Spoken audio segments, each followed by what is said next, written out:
Now listen, look guys, I am aware that I must seem like a tough, cold son of a bitch up here. In fact, the only time I've ever cried in public in my entire life was at my mom's funeral. I might be a tough, cold son of a bitch, but that doesn't mean I'm not also one hell of an actor.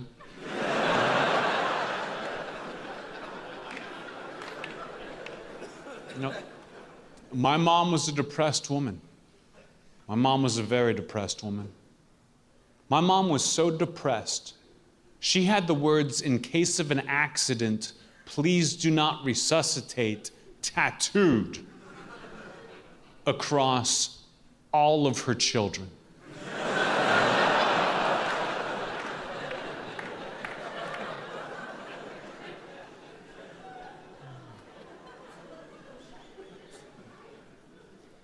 I'd say my mom's funeral was like 10, 11 years ago now.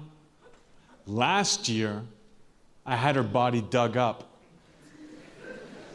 Settle a legal dispute with my siblings. Turns out I was wrong. That is illegal. I can't just do that.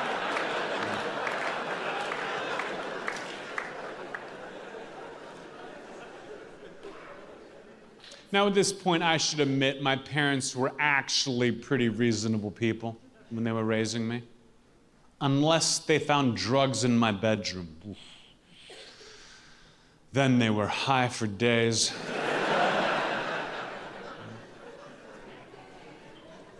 I think the strangest thing in my family was just weird about sex, you know? I was the oldest of 5 kids in a tiny little house. When my parents wanted alone time, they would gather us together, say, "Kids, go play hide and seek," and they'd lock their bedroom door for an hour. Of course, I always knew what was going on in there. I mean, I would hide in their room.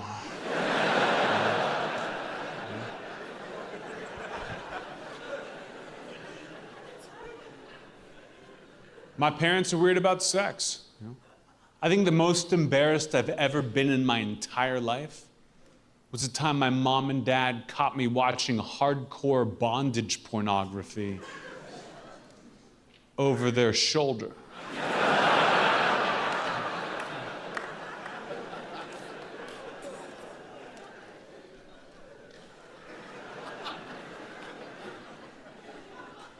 And I'll never forget the first time I had sex.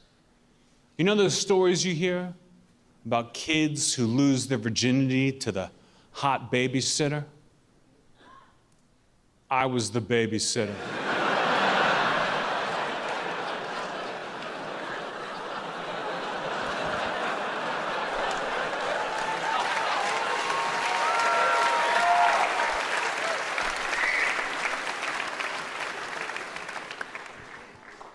Yeah, I could have opened with that if I wanted to. But I love my grandma. Loved her very much. My grandma taught me about a lot. Taught me what religion is. Taught me everything you can know about religion. And one quick story, I'll tell you now. When I graduated from high school, my grandma came to me, gave me a big hug, said, "Anthony, I'm so proud of you. You're my first grandchild to get to go to college. What can I do for you? What can I give you before you go to college?" And I said, "Honestly, Grandma, all I need from you is money." Yeah, I know you guys have never been, but college is expensive. And my grandma said, "Okay, Anthony, I understand." So a couple months go by, it's the end of the summer, I'm packing up my dad's car, getting ready to go to school, and my grandma walks up, says, "Anthony, here, before you leave, take this." And she handed me a brand new Bible, King James Version.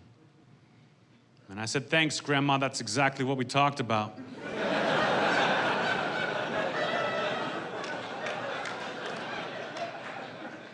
Got in the car and I went off to school.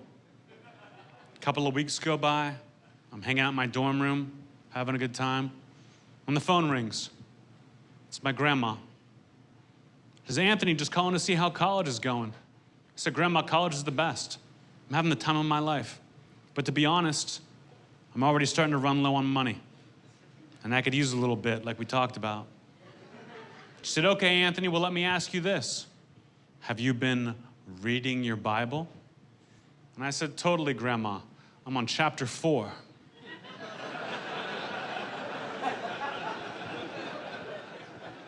She said, okay, Anthony. Well, then I guess I'll talk to you later. Hung up the phone. A couple of months go by. Now I'm really starting to struggle financially. I'm gonna have to drop out of school if I don't get some money.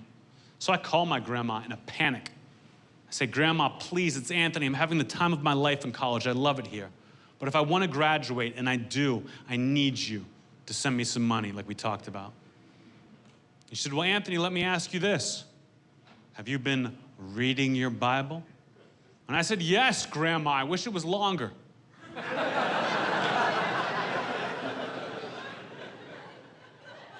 And she said, okay, Anthony. Well, then I guess I'll talk to you later. Finally, it's the end of the school year. I've got straight A's, but I'm dropping out of college because I have no more money left.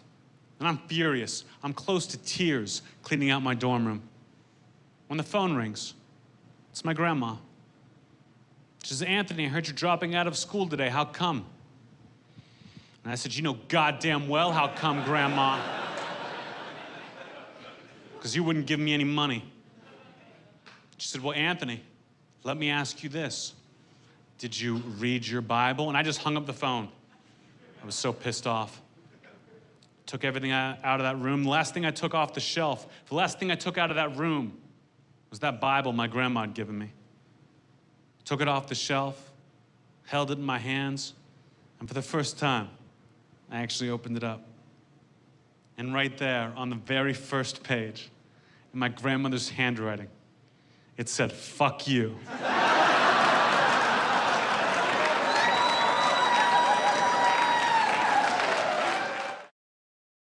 In fact, I might be one of the greatest guys of all time. Like, I've got a kid in Africa, yeah, that I feed, that I clothe, that I school, that I inoculate for 75 cents a day. Which is practically nothing, compared to what it costs to send them there.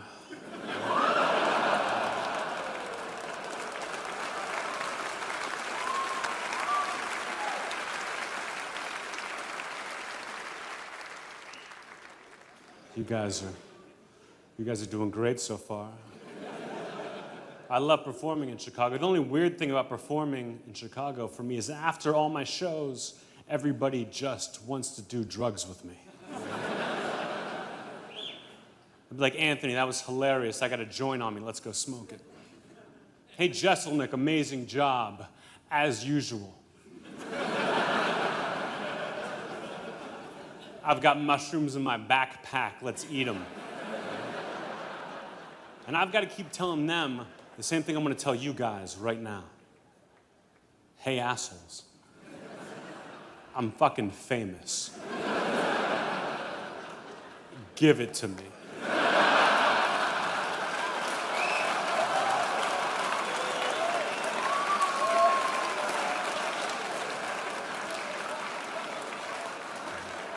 I think my friend Jeff is gay.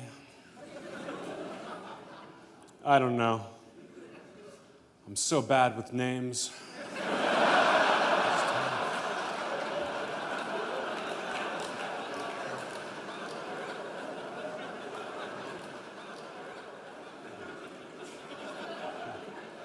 Smart crowd.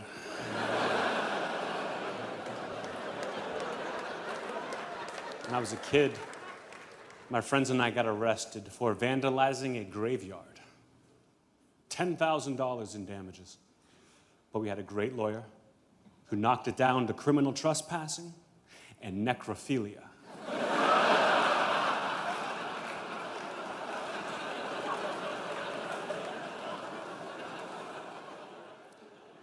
I make a lot of jokes about death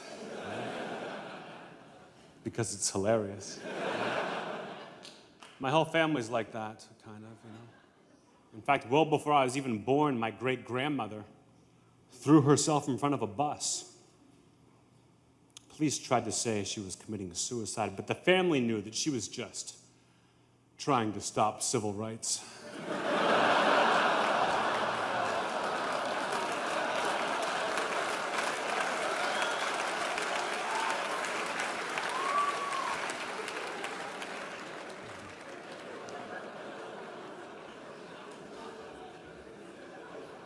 Yesterday, I accidentally hit a little kid with my car.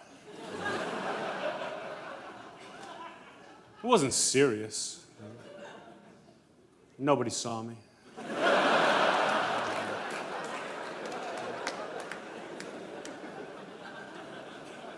And people get weird when kids die. No, that's a fact. That's a fact. Like about a month ago, some kids in my neighborhood were playing hide and go seek, and one of them ended up in an abandoned refrigerator. It's all anybody talked about for weeks. I said, who cares? How many kids you know get to die a winner?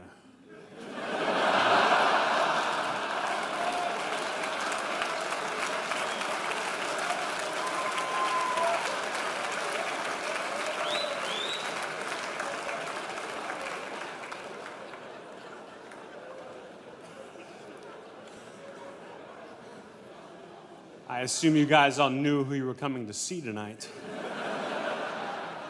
But if you didn't, you sure as shit know now.